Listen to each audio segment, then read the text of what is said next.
हम लोग engineering mathematics second year में हैं और फोर्थ सेमेस्टर की मैथ्स कवर कर रहे थे।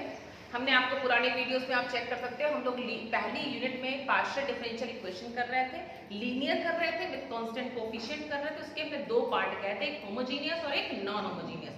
होमोजीनियस को मैंने कवर कर दिया था, एक एग्जांपल देंगे आपको। होमोजीनियस में आपको पता होगा कि हमने कोई भी पार्शियल डिफरेंशियल इक्वेशन ली है वो कुछ इस तरह की होती है।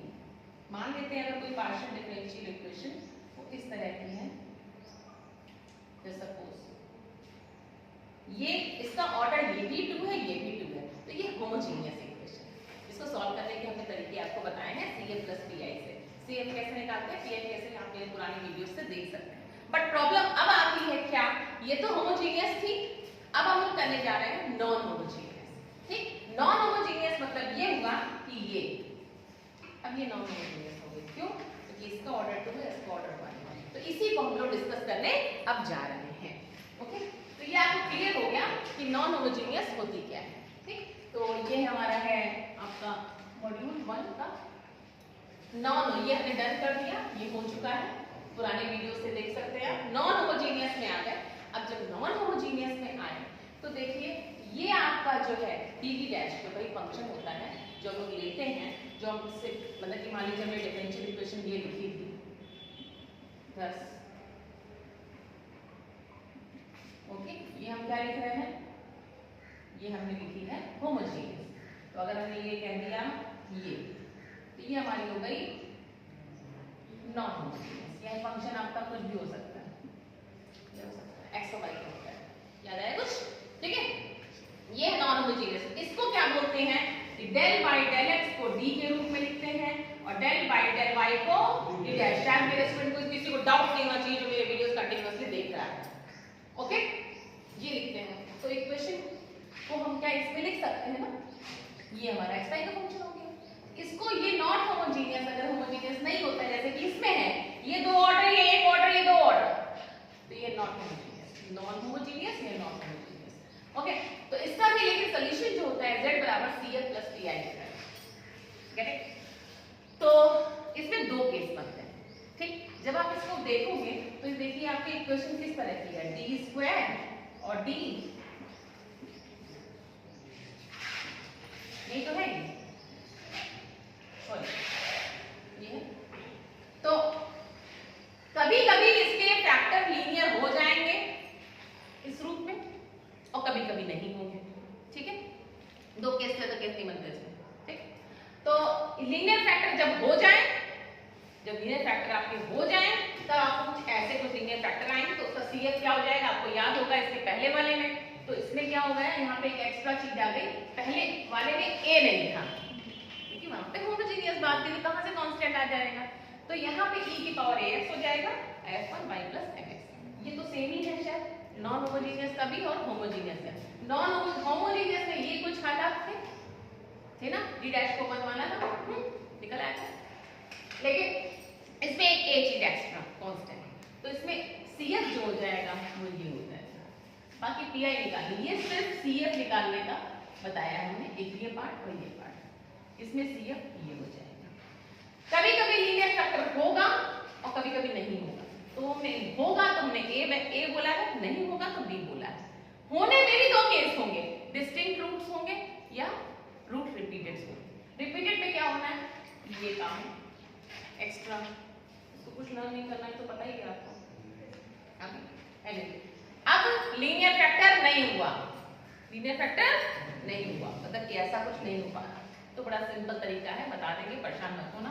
लीनियर फैक्टर का ना होना मतलब कि ये है, मान लीजिए इसको लीनियर फैक्टर कैसे कर दोगे, नहीं कर पाओगे। तो लीनियर फैक्टर का नहीं जब होगा तो एक सिंपली सॉल्यूशन मान लेते हैं और इसको सॉल्व करते हैं और बता देंगे क्या होगा। तो ये पॉइंट्स आप नोट कर लीजिए। देन आई एम जो है हम आपके सामने अब जा रहे हैं इनके क्वेश्चंस पे अटैक करने, और ये सारे CF के लिए हैं, इसको नोट कर लीजिए। ओके, तो हमने 3 क्वेश्चन लिए हैं, आप लोग पॉज करके इसको कर भी सकते हैं, जैसे कि आपके CF का आइडिया दिया हुआ है मैंने। चलिए फिर आप मेरे साथ भी कर सकते हैं। सॉल्यूशन में पहला क्वेश्चन, फर्स्ट क्वेश्चन क्या कह रहा है, r minus t plus t minus q is equals to 0. R stands for, okay, and t stands for y square. सबको ये पता होगा हमारे स्टूडेंट्स को। ओके, ये हमारा दिख रहा है कि ये कहीं से भी होमोजीनियस नहीं है। क्यों होमोजीनियस नहीं है?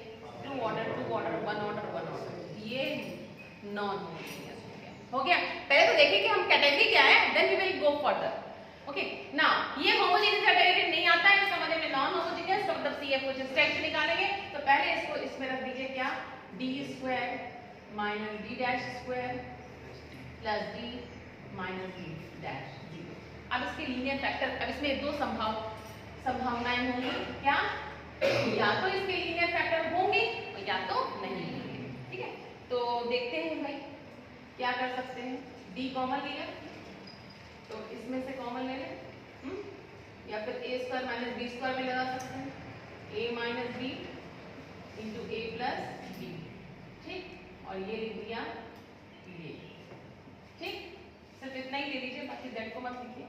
d minus d dash common लीजिए, अंदर क्या आएगा, d plus d dash plus 1।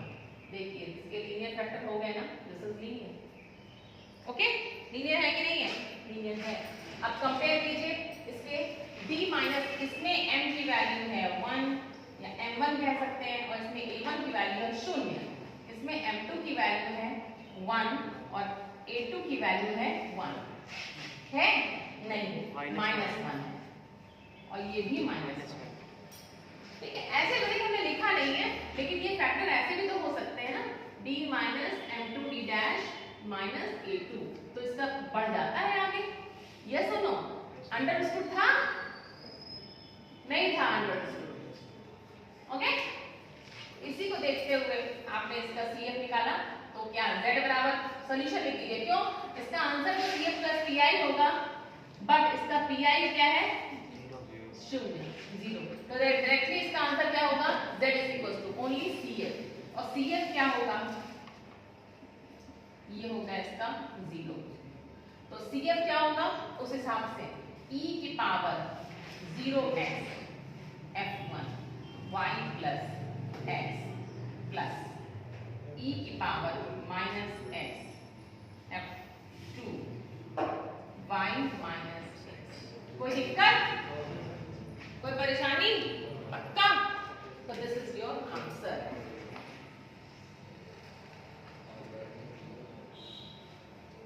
Okay, now second question. Second question क्या कहता है, d प्लस 4d डैश। अब इसमें एक और आसानी है कि हमें इस पे d और d डैश नहीं लिखना। ठीक है, अब इसमें देखिए रूट्स रिपीट हो रहे हैं। ठीक, क्या वैल्यू है, m की वैल्यू -4, a की वैल्यू कितनी, -5, लेकिन रिपीटेड, बट रिपीटेड क्यों, क्योंकि स्क्वायर है ना, तो रिपीटेड। ठीक, तो रिपीटिशन और PI इसका क्या है, 0, राइट साइड 0, तो PI विल बी 0, तो z is equal to only CF। CF क्या होगा भाई, e की power -5x f1 y -4x plus x times e की power -5x f2 y -4x and. Okay, so this is the second question solution. Okay, now I am trying with third question. Yes, any doubt? Okay, third है बच्चा हमारा question. First हो गया, second हो गया, third में आ जाइए। Third question है भाई ये, तो सबसे पहले देखिए क्या ये नॉन होमोजीनियस, तो क्वेश्चन ही कर रहे हैं, पूछना बेकार है। नॉन होमोजीनियस तो है, लेकिन इसके फैक्टर्स नहीं हो पाएंगे, करके देख लीजिए, इसके लीनियर फैक्टर नहीं हो पाएंगे। ठीक, तो linear factor not possible, linear factor not possible. AKTU की परीक्षा में टीचर भूखा होता है नंबर देने के लिए। सारी एग्जाम्स में आप लोग के ये सोच नहीं होनी चाहिए कि टीचर के अंदर बहुत डिजायर होती है कि आपको नंबर दे, बट अगर आप कुछ नहीं कर रहे हो तो कहाँ से नंबर दे देगा। ठीक है, इसलिए स्टेप्स की मार्किंग भी होती है। ओके, अगर आपने ये लाइन लिख दी तो टीचर को आपने इन्फ्लुएंस कर दिया कि बच्चे को इतना पता है कि लीनियर फैक्टर नहीं हो पा रहा है इसके, इसका मतलब बच्चा बीटेक कर रहा है, ठीक, पढ़ रहा है। ना जब इसका लीनियर फैक्टर नहीं हो पा रहा तो हम लोग क्या मानेंगे, लेट इसका सॉल्यूशन है aehx प्लस ay। अगर कोई किसी का सॉल्यूशन होता है तो वो उस इक्वेशन को, डिफरेंशियल इक्वेशन को सेटिस्फाई करता है, यस और नो। ओके, तो इसका हमने del z over del x निकाला, जिसको हम dz बोलेंगे। ये क्या होगा जरा बता सकते हैं आप, a h बाहर आ जाएगा, ये हो जाएगा। ओके, ऐसे ही इसका d डैश z कितना होगा, del z over del y, a k e h x plus, ये बड़ा खेल खिलौने की तरह कभी कभी क्वेश्चन फंस जाता है, अच्छी बात है। ऐसे ही इसका 2 बार निकालना है, क्या देख लो कितनी बार निकालना है, 3 बार निकालना है। तो डायरेक्टली चलो 2 बार जरूरत है, नहीं जरूरत है, 3 बार लिख लो।